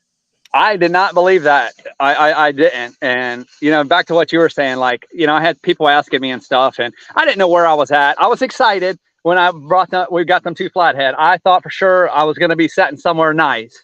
And so, but I knew people were messaging me that I knew were struggling, that I just knew that I wasn't catching fish and struggling. The last thing I wanted to do is be that guy and be like, oh yeah, man, I think I got 50 pounds on here.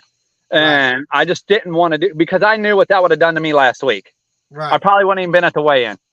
I would have just drove home, man. Like, so like you said, 1 o'clock game, and I was convincing myself to not just go in and start setting up the scales. I was like, you know what, I said, I'm getting whooped out here. right. And it wasn't bait. I had great bait. I had great spots, but so what I find most interesting is I ran, I don't know, 12 miles north. A lot of people followed me up there. You went 100 yards. Listen, 100 yards from the boat ramp. So we talked about ideas. We sat there while we're all sitting there like in a drag racing line, getting ready to take off. Like, me and him are brainstorming. Like, what do we do? How do we do this? What looks good? What don't look good? Like, how should we handle this here? You know, we're talking, do we go up water? What's it going to look like up there? You know, and we just, like he was saying, we wanted to do something different than what everybody else was doing. We literally went 500 feet past where we dropped the boats in, and we dropped our lines in right there. And it wasn't within 5 minutes, I pulled our biggest fish in right there. And then I cast that same line back out, and bam, right in the same spot, pulled that big blue in, or I think it was a blue. I don't know what it was. It was a channel cat. Yeah. And so I was like, yeah, which is still a bummer. I was like 3 points off of having the biggest one for that pole. 0.3 pounds, yeah. Yeah, and we just we had talked about it, and we wanted to do something different, and we just posted up there, and we stayed within that spot, and I stayed there for an hour. We moved to the other side of the bridge, checked some structure out over there, got a couple hits, nothing happened, and then we slowly started moving up the other bank. We would go like 200 feet at a time and redrop our line in. And every time we did that, we brought another fish in, and then we would go back up. And then, you know, we got like an hour left, and I wanted to cycle out some of my smaller fish. And I really feel like I lost potentially 2 flatheads that were going to be able to help that. I was excited, and I really feel I reeled too quick. And the other one had a whole big live fish on it, like bigger than my hand. And you could see the crush mark on it from it. And he just reeled too quick on that one as well. We got a little too excited there. Huh? You get excited, so. Yeah. But it was just trying. Go ahead. Oh, go ahead. No. You're good. I was just saying we was just trying something different. You know, we wanted to do something that nobody else was doing. And I knew for sure we was making the right decision. At least I felt when I seen every boat that was there follow each other up the river. Yeah, we all went way north. I mean, we were all there. We all went way north.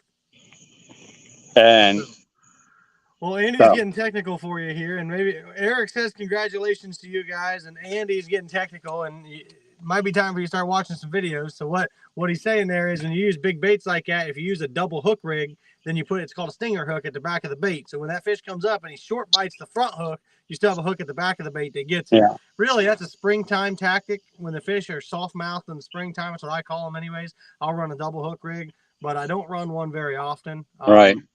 I probably should run them more, but that's how you combat a short bite. Yeah. Any input, any wisdom, you know, I listen to, and I take the advice. You know, anybody that's truly wanting to, you know, actually help and not just be a smart butt or something like that, man, I'm willing to listen to the advice and take it. I could see how that would work on some of these fish that want to do what that one did, because it did short bite the bait, and you could tell, and it seemed like a nice size crush mark in that fish. So that would have been able to definitely cycle one of our small ones out, and we could have been, more towards the 60-pound range, depending on, what that fish looked like. But, lessons learned. I mean, you got to think I've been fishing for 30 days. So. Right. And in 30 days, you got to win. Better than Yep. me. So Andy says that he runs his double hook rigs and post spawn after the flatheads are eating big baits. I know Andy uses I think he uses a lot of live bait. I don't use a lot of live bait. I use small chunks after post spawn. I will throw big baits, but I catch good fish on chunks too. 90% everything we caught is on cut bait. Yeah, so that's what I do. That's what I like to do. For me and my lack of knowledge and experience, for what I have done is I have seen more activity on, a cut gut bait section. And that's my go-to is the center of the belly. And I hook the guts in through my hook and all that. And I mean, I get hammered every time with it. Well, that's what that is. That's the product of being taught how to fish by me, because I am huge on cut bait. So yeah, no, I'm having a blast with all this. I'm excited. I really want to end. Some might not like this. Some might think it's arrogant. I don't know, but I'm having a lot of fun with this, and this means a lot to me. And I literally do this for fun. This is a toy. This is a fun thing for me. Like this, to do the competitions, a byproduct of me wanting to do something like racing. I would love to end my season with, no matter where I got to go in this country, to pull a 100-pounder on my boat. Well, that's everybody in the chat. I don't think I saw anybody in here that's caught one yet that I know of. So, right. Well, listen, I'll go spend 2 weeks down in Alabama with Steve on, what is that river down there? The Tennessee River. So I'll go down there for 2 weeks, buddy. I'll go down there, and I promise you I will camp out until it happens. So 100-pounder that's a tough feat to do, but I mean, they're possible, especially in Alabama or on the jam. Listen, if you don't have goals, what's your purpose? You're right. So, well, it's getting really dark, and I got dinner waiting. For me, watching you win that last one, I thought that was pretty cool. Obviously, I've seen you from the beginning. I've seen you extremely frustrated to the point that you wanted to just sink the boat all the way to last week when you were happy. So, man, I don't even know how to describe that. Like, it was just, it was a very exciting experience, like just being able to look at Eli's face, and he kept coming up to me and he's like, we got this. And I didn't think I did. I really didn't. And then I started seeing everybody's fish, and I'm like, oh, wow, I think we might have this. And then Aaron was really encouraging as well. Like, he come up and was like, bro, you got it, man. Like, he's like, you got this. And I couldn't believe that monster flat he got. That thing looked wicked. And but it's really good to be around good people and be able to do this, and it just not be no real drama and crap. It was a good time looking in Eli's eyes and just seeing that joy. And it's kind of like how the Bible almost says, that joy unspeakable. Like, those are things you just can't get. It's got to be something within you. And him having that plaque, and he kept running around. He's like, give me my money, bro. Give me my money. He came to me. He said, hey, you owe me some money. My dad doesn't have any for me. I said, you better go get him. He owes you some money. Yeah. So to see that is encouraging. I know that was huge for his morale to boost him, because you can get burnt out a little bit, more out and stuff. And oh yeah. But for his morale and for him, and you've been with us as much as we've been on it. There's 4 times you ain't been on that boat with us when we've been out. So he really looks up to you, and he always talks about his fishing buddy Corey, and hey, I'm halfway the same way. My fishing buddy Corey, and it was just a really boost in the morale. And I'm just going to keep trying to learn what all you guys are teaching me and showing me, and just get better and better. Well, cool, man. We're gonna get off here, but we're looking forward to next week. I mean, you guys are gonna be fishing. We're not fishing together. You're gonna be fishing as a competitor next week with me at Rising Sun, but we're looking forward to for Rising Sun. I'm looking forward to seeing what you guys can do there, because you and we fished that stretch of river a lot. I think you'll do good. Is that where it's at? Is our specific pool? Yep, that stretch of the river that I've taken you to 3 or 4 times. That's where that tournament is. So I think you'll do all right. I think I've taught you enough that I feel I know exactly what to do down there. Like, I know that better than what we've been doing. So I think you could fish that just you and Elijah and do just fine. I really do. I could. I feel like I can do what you have done with me at this point and take like my father or a friend that don't know or even does know that wants to just go get on something decent. And I could take them down there and just use what I've learned from you and put them on fish. Right. So, well, man, good luck to you next week. Obviously, I'll be down at your house all week, so it's ain't gonna be the only time. Yeah, I'm excited about that too, man. And like, I'm excited about next year. It's big things. All Florida, Ohio ain't going nowhere. I ain't going nowhere. And always keep in mind, all you guys, you know I might be a rookie here, but I'll do anything to help any one of you. Man, your pole breaks, you're out of line, you're out of sinkers, hooks. You know, you go look for the boat that's glowing. You can come in to me and you can get anything you want. I mean, it does not matter. I will help you in any fashion possible with equipment or just a bad time happens, whatever, and you need something and I got it. You got it. So. Well, cool. We appreciate that. We appreciate having you on board as a sponsor. Yep. Obviously, I appreciate our friendship and everything. Absolutely. So cool, man. I'm getting eaten alive by mosquitoes, so we're going to cut this thing off. All right, guys, we don't have a tournament this weekend, but it is the annual Rising Sun tournament. I think the last time I looked, they were at 150 some boats. First place pays 10 grand, pays all the way down to 20th place. I mean, it's going to be a great tournament. There's always a lot of big fish. Yeah, it's awesome. It's ran great. This is my second year fishing it, so hopefully I will take Aaron is welcome to come and fish with me, and anybody in the top 3 wants to come and be on my boat. Like, I need somebody that wants to come fish. Sean Daniel needs a partner this week. I already asked him. He's got to do baseball or something like that. So cool. I really enjoyed it. I really enjoyed seeing you win. Thought that was pretty cool, man, and everything you got going on. So hopefully you guys do great at Rising Sun. I mean, we'll be down there with you all weekend. Yep. So obviously, we want to see you do good down there. We want to see everybody do good down there. But I'm getting eaten alive by mosquitoes. Yeah. 5% and dinner's done. Yeah, I got 12% and I'm by a nightlight over here. All right. Well, we'll see you, man. Congratulations on your win. Thank you, brother. Yep, and we'll see you guys next Monday. I don't know who our guest is going to be. Probably whoever wins Rising Sun is who I'm going to try to get. Yeah, well, I'll talk about that. Yeah, so it'll be me interviewing me. Right, now me. It'll be me. It'll be me and you. All right, everybody, take care, and we will see you guys next week on the Mid-Ohio Podcast. All right, later. See ya.